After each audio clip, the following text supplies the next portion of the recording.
그럼 증거라도 있으세요? 계약서? 등기부? 아무것도 없잖아요. 이순자는 오늘도 5층까지 계단을 오릅니다.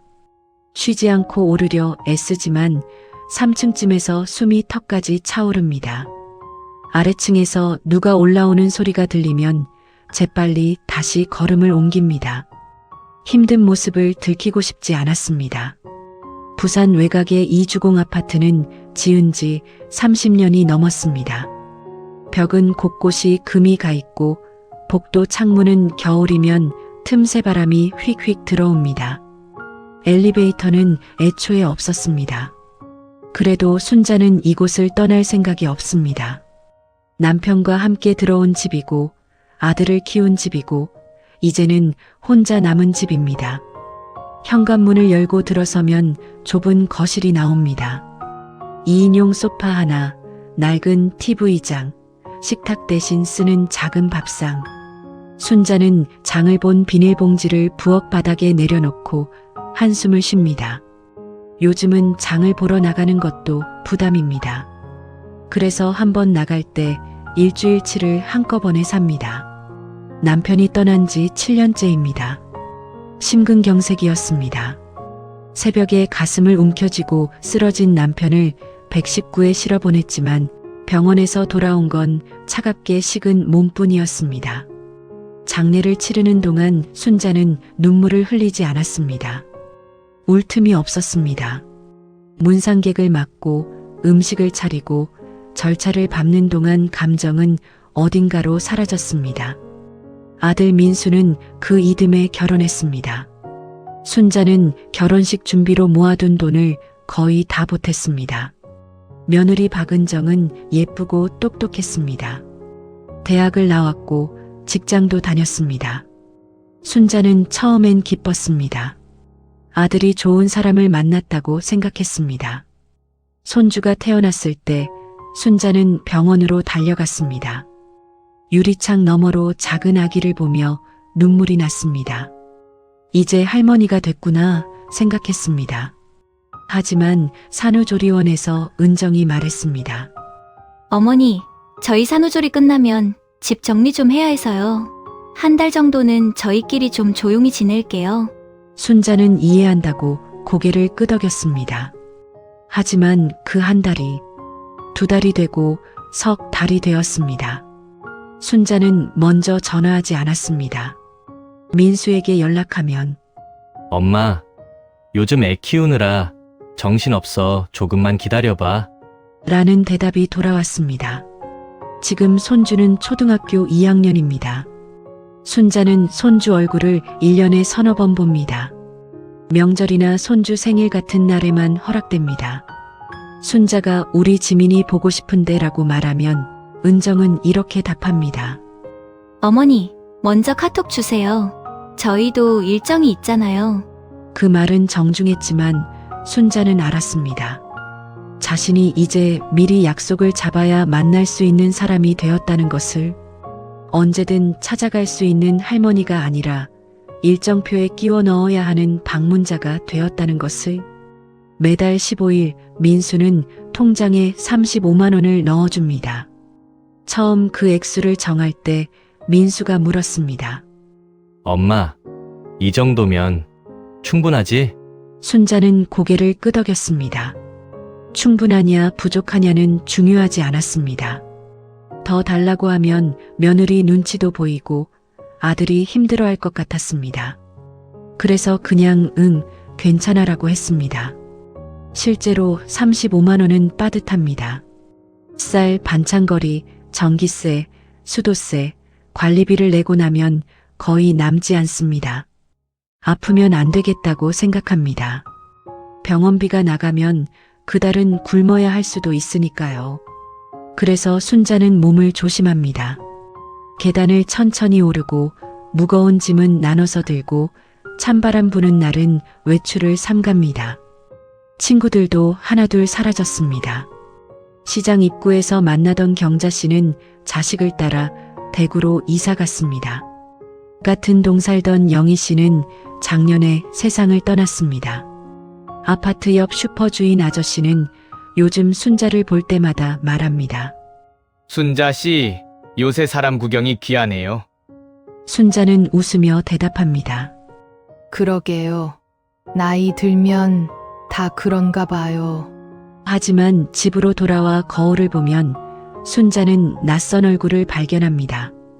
주름이 깊어진 얼굴, 흰머리가 늘어난 머리, 그리고 무엇보다 작아진 눈빛.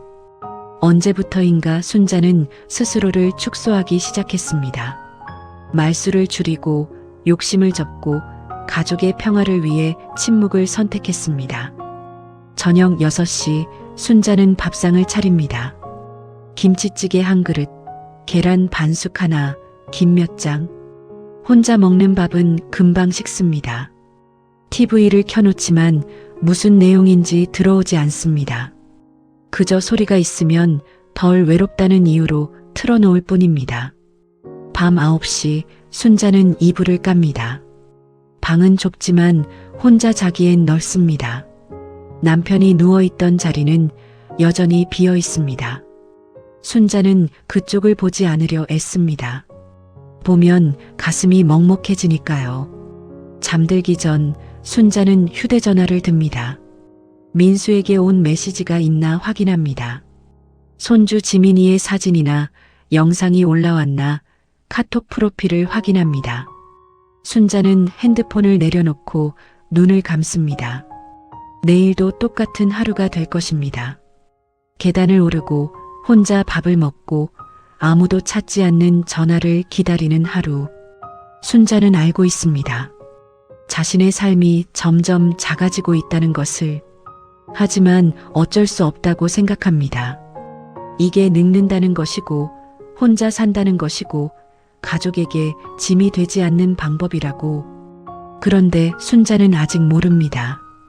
곧 자신의 삶에 작은 균열이 생길 것이라는 사실을. 그 균열이 무너짐이 될지 아니면 새로운 시작이 될지는 아무도 모릅니다. 변화는 아주 작은 것에서 시작되었습니다. 추석을 한 달 앞둔 어느 날 순자는 민수에게 전화를 걸었습니다. 송편을 만들어서 가져다 주고 싶다는 말을 하려던 참이었습니다. 전화를 받은 건 은정이었습니다. 어머니, 송편 말씀이시죠? 그 얘기 지난주에 하셨잖아요. 순자는 멈칫했습니다. 그랬나? 네.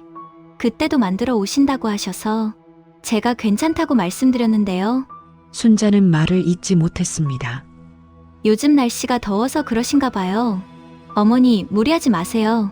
전화를 끊고 나서 순자는 달력을 꺼내 보았습니다.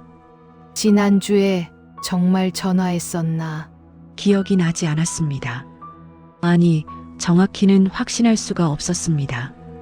요즘 들어 어제 일과 그저께 일이 가끔 헷갈렸습니다. 밥을 먹었는지 안 먹었는지 애매할 때도 있었습니다. 순자는 고개를 저었습니다.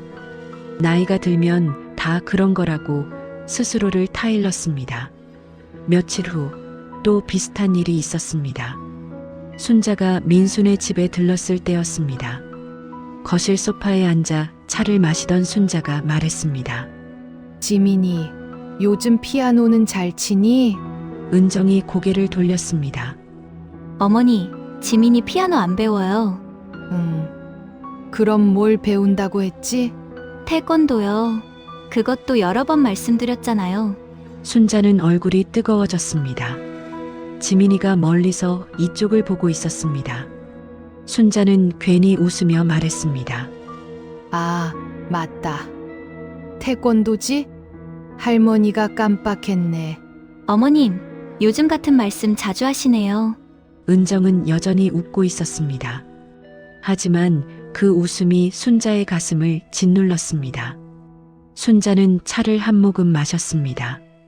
손이 미세하게 떨렸습니다. 집으로 돌아오는 길, 순자는 계속 생각했습니다. 정말 내가 같은 말을 자주 하나? 정말 기억이 흐려지고 있는 걸까? 거울 앞에 서서 자신의 얼굴을 들여다보았습니다. 주름진 이마, 흐릿해진 눈동자. 순자는 한숨을 쉬었습니다. 나이가 들면 다 이런가 보지 뭐. 하지만 불안은 사라지지 않았습니다. 그로부터 일주일 후 은정이 먼저 전화를 걸어왔습니다. 어머니, 시간 괜찮으시면 잠깐 뵐 수 있을까요? 순자는 놀랐습니다. 며느리가 먼저 연락하는 일은 거의 없었으니까요. 순자는 부랴부랴 집을 정리하고 차를 준비했습니다. 은정은 30분 후에 도착했습니다. 깔끔한 재킷을 입고 서류 가방을 들고 있었습니다. 어머니, 요즘 건강은 어떠세요? 그냥 그렇지 뭐. 별일 없어. 은정은 차를 한 모금 마시고 말을 이었습니다. 사실 말씀드릴 게 있어서 왔어요. 어머니, 혹시 요즘 기억력 검사 같은 거 받아보신 적 있으세요? 순자는 멈칫했습니다. 아니, 왜? 아니에요. 그냥 요즘 어머니께서 말씀 반복하시는 것도 그렇고, 약속도 가끔 헷갈려 하시는 것 같아서요. 순자는 가슴이 철렁했습니다. 그런가? 네, 그래서 제가 생각한 게 있는데요. 은정은 서류 가방에서 종이 한 장을 꺼냈습니다. 어머니 통장이랑 연금 관리 제가 좀 도와드릴게요. 순자는 그 말을 듣는 순간 무언가 잘못됐다는 느낌을 받았습니다. 하지만 뭐가 잘못된 건지 정확히 집어낼 수가 없었습니다. 통장을 왜? 어머니, 요즘 보이스피싱도 많고 관리 안 하시면 이것저것 놓치실 수도 있잖아요. 제가 은행 다니니까 이런 건 제가 더 잘 알죠. 은정의 말은 논리적이었습니다. 친절했습니다. 하지만 순자는 설명할 수 없는 불안을 느꼈습니다. 아니야. 난 아직 괜찮아. 어머니, 지금은 괜찮으셔도 나중에 더 불편해지실 수 있어요. 미리미리 준비하시는 게 좋아요. 순자는 고개를 저었습니다. 괜찮아. 내가 알아서 할게. 은정은 잠시 침묵했습니다. 그리고 다시 웃으며 말했습니다. 그럼 일단 생각해 보세요. 제가 도와드릴 수 있는 부분이 있으면 언제든 말씀하시고요. 은정이 떠난 후 순자는 한참 동안 그 자리에 앉아 있었습니다. 차는 식어 있었습니다. 순자는 손을 내려다보았습니다. 얇아진 손등, 불룩한 핏줄. 이 손으로 남편을 간호했고 아들을 키웠고 온갖 일을 해냈습니다. 이 손이 아직도 떨리지 않는데 왜 사람들은 자꾸 자신을 무능한 사람처럼 대하는 걸까요? 그날 밤 순자는 민수에게 전화를 걸었습니다. 민수야, 엄마 말 좀 물어볼게. 엄마, 무슨 일이야? 은정이가 오늘 왔었는데 내 통장 관리를 자기가 하겠다고 하더라. 잠시 침묵이 흘렀습니다. 그리고 민수가 말했습니다. 아, 그거? 은정이가 꼼꼼해서 그래. 엄마 걱정돼서 그런 거야. 근데 난 아직 괜찮은데. 엄마, 나중에 불편해지기 전에 미리 정리해 두는 게 좋잖아. 은정이 말 들어봐. 걔가 전문가야. 순자는 더 이상 말을 잇지 못했습니다. 아들은 자신의 편이 아니었습니다. 며느리 편도 아니었습니다. 그냥 상황을 넘기고 싶어 하는 사람이었습니다. 그래, 알았어. 엄마가 생각해 볼게. 전화를 끊고 나서 순자는 천장을 바라보았습니다. 어둠 속에서 천장에 금이 보였습니다. 이 집도 순자 자신도 조금씩 금이 가고 있는 것 같았습니다. 순자는 스스로에게 물었습니다. 정말 내가 문제일까? 정말 기억력이 나빠진 걸까? 아니면 내가 너무 예민한 걸까? 순자는 답을 찾을 수 없었습니다. 며칠 동안 순자는 자신을 관찰했습니다. 밥을 먹을 때마다 메모를 했습니다. 전화를 할 때마다 달력에 표시를 했습니다. 혹시 정말 같은 말을 반복하는지 약속을 잇는지 확인하고 싶었습니다. 하지만 확인하면 할수록 순자는 더 불안해졌습니다. 의심은 확신을 잠식했습니다. 나는 괜찮다고 믿었던 마음에 균열이 생겼습니다. 그리고 순자는 깨달았습니다. 가장 무서운 건 남의 시선이 아니라 스스로를 의심하기 시작하는 순간이라는 것을, 내가 나를 믿지 못하면 세상에서 나를 믿어줄 사람은 아무도 없다는 것을 순자는 결심했습니다. 더 조심하자. 말을 더 줄이자. 실수하지 말자. 그래야 문제가 되지 않는다고 생각했습니다. 하지만 그 결심이 순자를 더 깊은 침묵 속으로 밀어넣으리라는 것을 순자는 아직 몰랐습니다. 설날 아침 순자는 새벽부터 일어나 음식을 준비했습니다. 전을 부치고 나물을 무치고 잡채를 볶았습니다. 민순의 집에서 모이기로 했지만 순자는 빈손으로 갈 수 없었습니다. 손주에게 줄 세배돈도 챙겼습니다.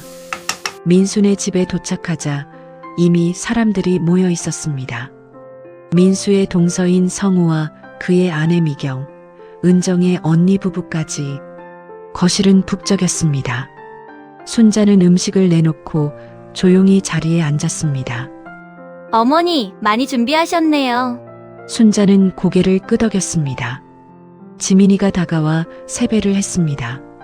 순자는 봉투를 건네며 손주의 머리를 쓰다듬었습니다. 식사가 시작되고 사람들은 이런저런 이야기를 나눴습니다.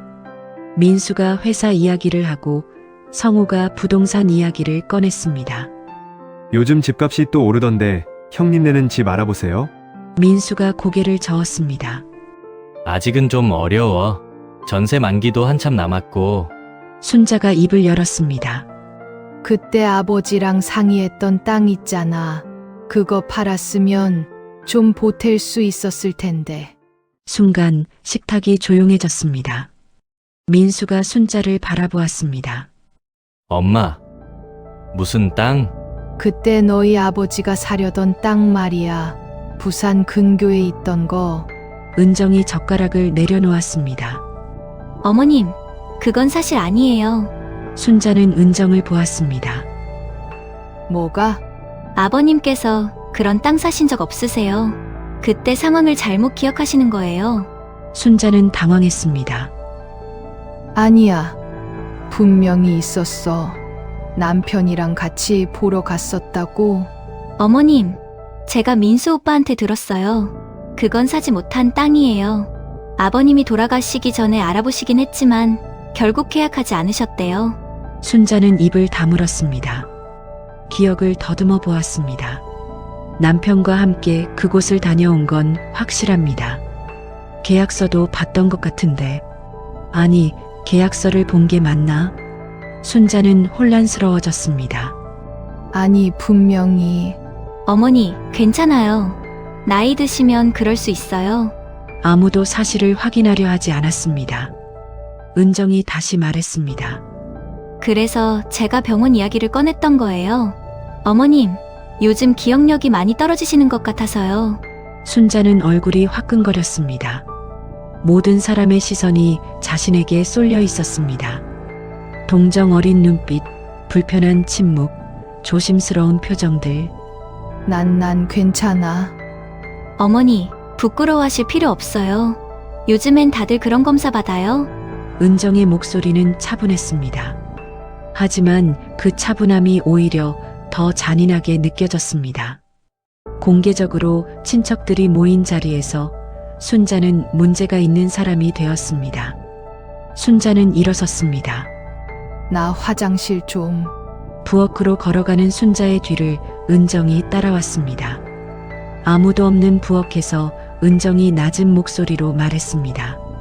어머님, 괜히 분위기 흐리지 마세요. 순자는 은정을 바라보았습니다. 뭐라고?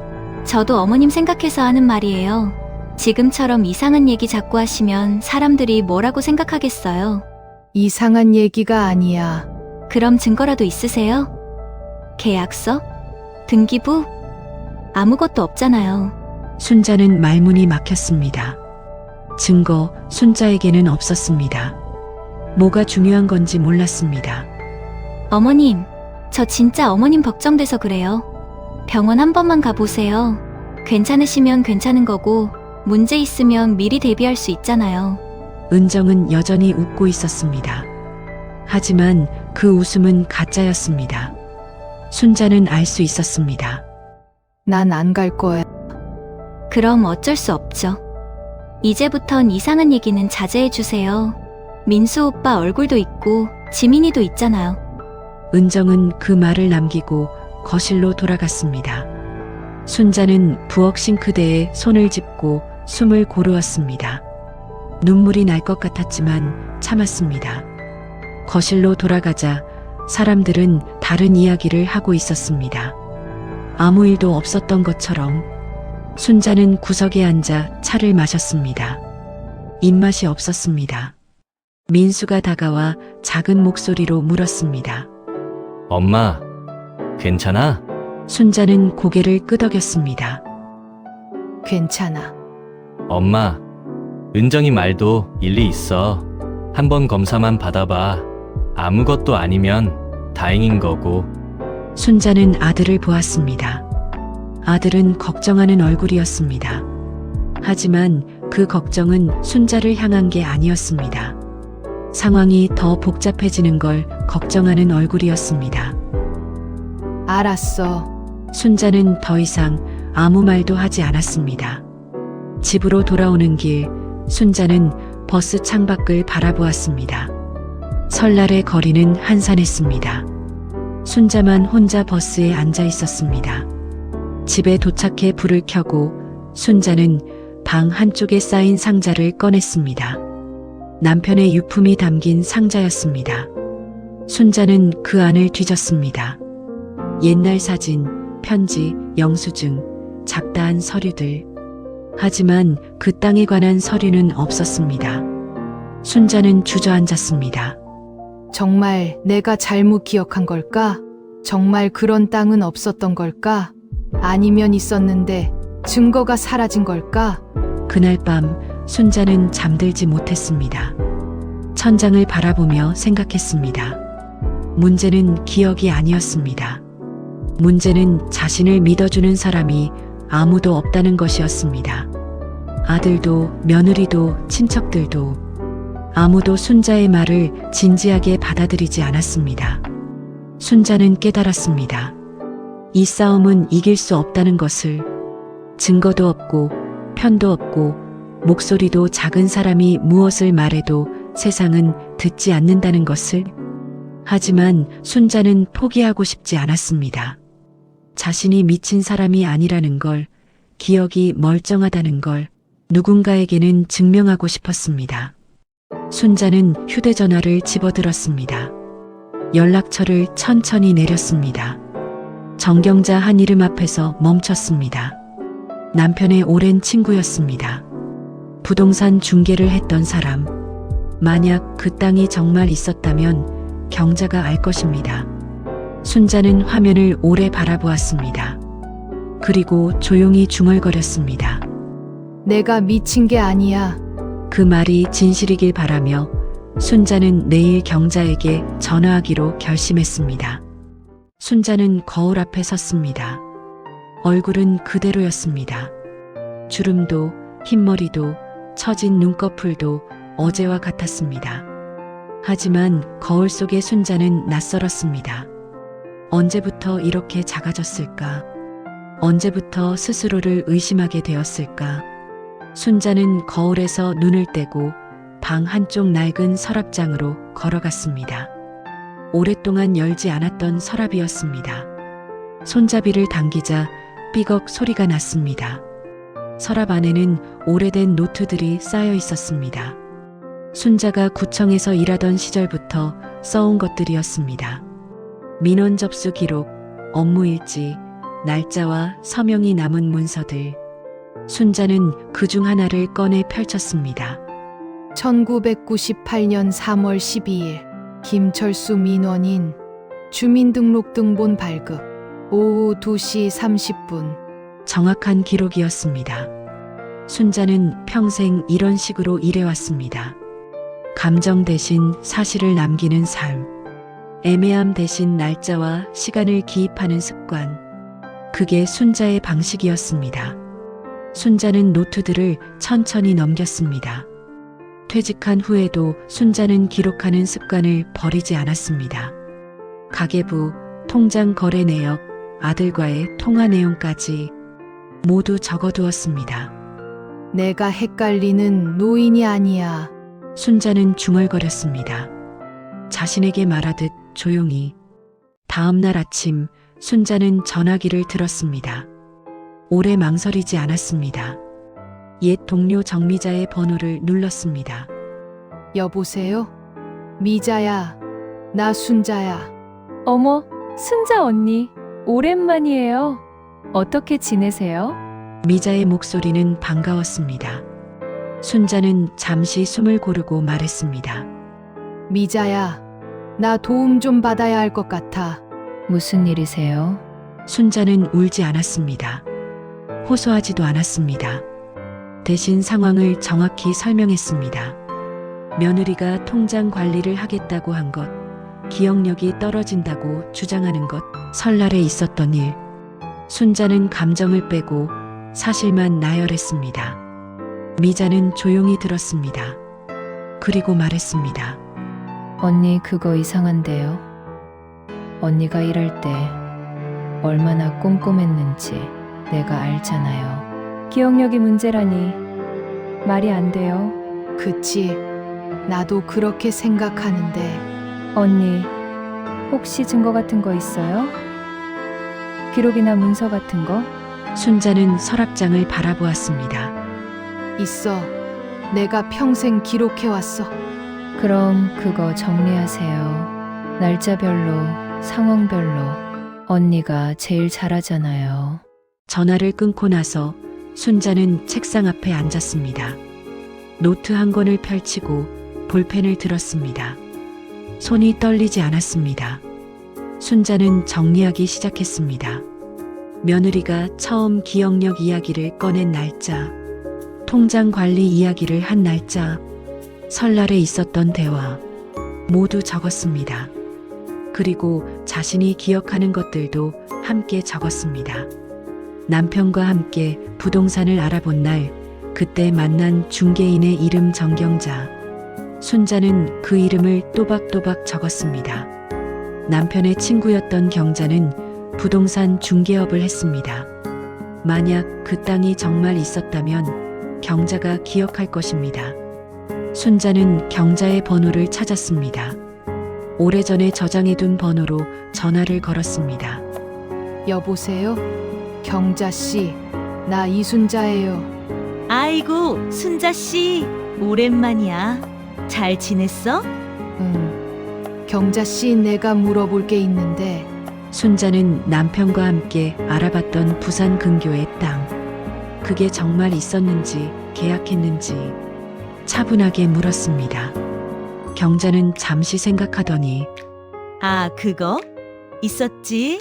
근데 결국 계약은 못했어. 그때 자금이 부족해서 포기했잖아. 순자는 가슴이 철렁했습니다. 그럼 계약 안 한 거야? 응, 알아보기만 하고 끝났어. 순자씨 남편이 많이 아쉬워했는데. 순자는 전화를 끊고 한참 앉아 있었습니다. 며느리 말이 맞았습니다. 계약하지 않은 땅이었습니다. 순자가 기억을 헷갈렸던 것입니다. 대신 생각했습니다. 한 가지를 잘못 기억했다고 해서 모든 것이 잘못된 건 아니라고. 순자는 여전히 멀쩡했습니다. 단지 30년 전 일을 착각한 것뿐이었습니다. 순자는 다시 노트를 펼치고 이번엔 최근 일들을 정리했습니다. 통장 거래 내역을 프린트했습니다. 은행에 가서 최근 명세서를 받아왔습니다. 아들에게 보낸 문자 메시지들도 캡처했습니다. 순자는 모든 걸 날짜 순으로 마치 행정문서를 만들듯 정리했습니다. 며느리가 송편 이야기를 했다던 그날 순자의 통화 기록엔 아무것도 없었습니다. 며느리가 말한 지난주엔 순자가 아예 전화를 하지 않았습니다. 순자는 기록을 보며 깨달았습니다. 자신이 헷갈린 게 아니었습니다. 누군가 거짓말을 하고 있었습니다. 정리를 끝낸 후 순자는 거울 앞에 다시 섰습니다. 이번엔 낯설지 않았습니다. 거울 속의 순자는 여전히 늙었지만 더 이상 작아 보이지 않았습니다. 순자는 책상 위에 노트를 내려다보았습니다. 기록들이 가지런히 정리되어 있었습니다. 증거였습니다. 순자가 제정신이라는 증거, 누군가 순자를 의심하게 만들려 했다는 증거. 순자는 이제 피해자가 아니었습니다. 판단하는 주체였습니다. 평생 서류를 다루고 민원을 처리하고 사실을 기록해온 사람. 그 사람이 바로 순자였습니다. 며칠 후 미자가 순자의 집에 왔습니다. 순자는 정리한 자료들을 보여줬습니다. 미자는 하나하나 확인하며 고개를 끄덕였습니다. 언니, 이거면 충분해요. 언니가 멀쩡하다는 거 누가 봐도 알 수 있어요. 그치? 그런데 언니, 이제 어떻게 할 거예요? 순자는 잠시 침묵했습니다. 그리고 말했습니다. 아들한테 보여줄 거야. 차근차근.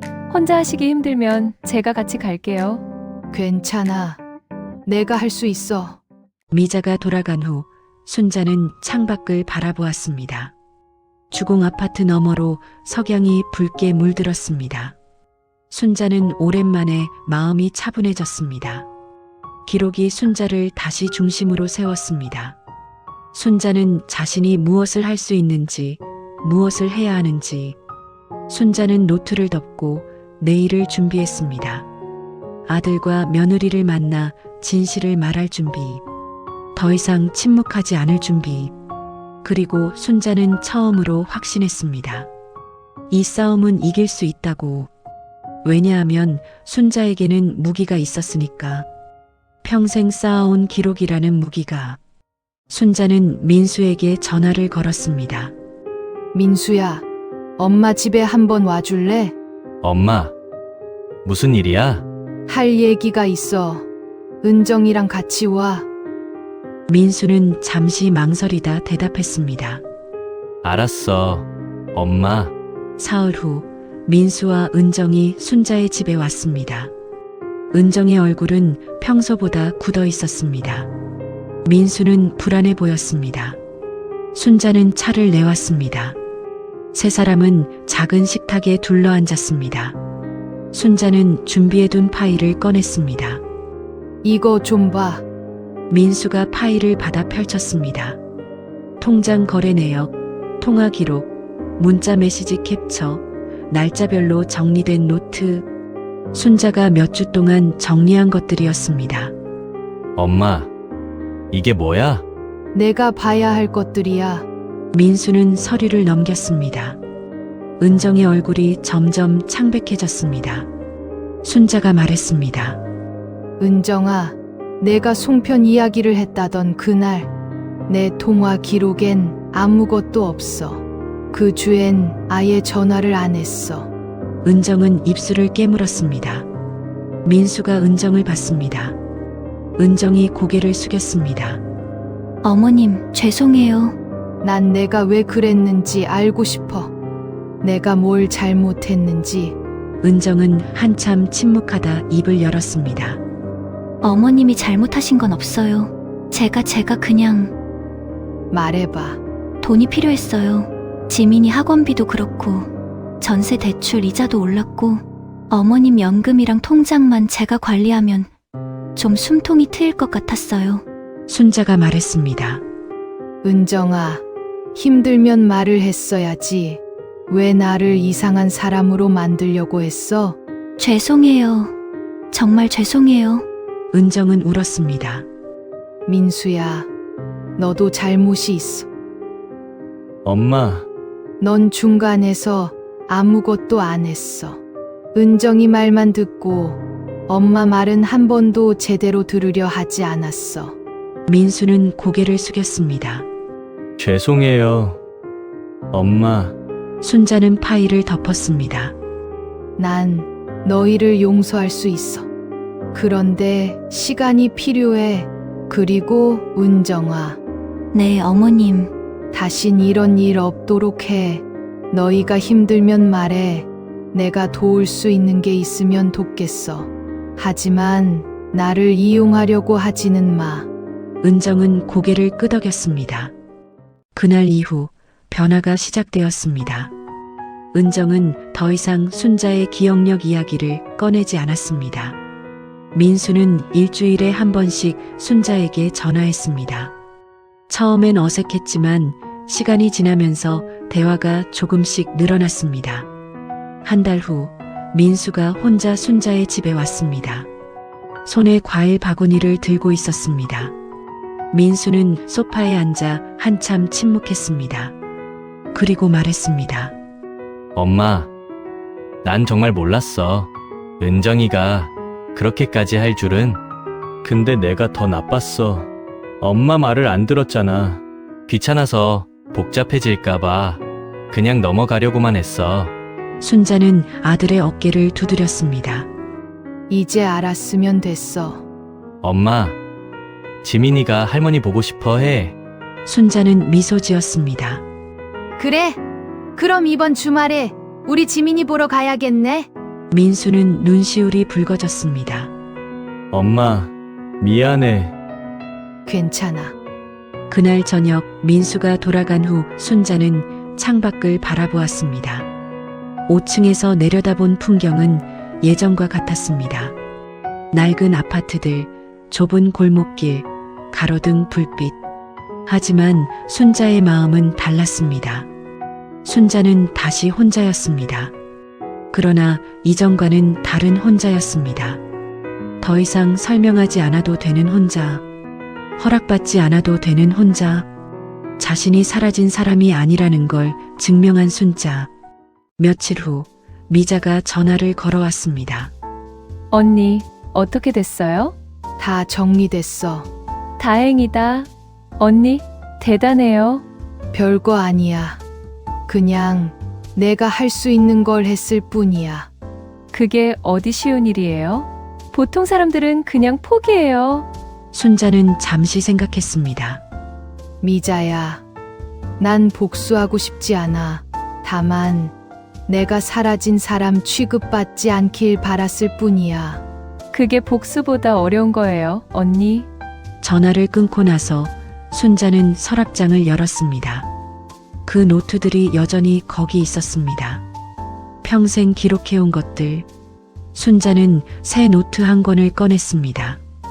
표지에 날짜를 적었습니다. 2025년 1월. 순자는 첫 페이지를 펼치고 적기 시작했습니다. 주말이 왔습니다.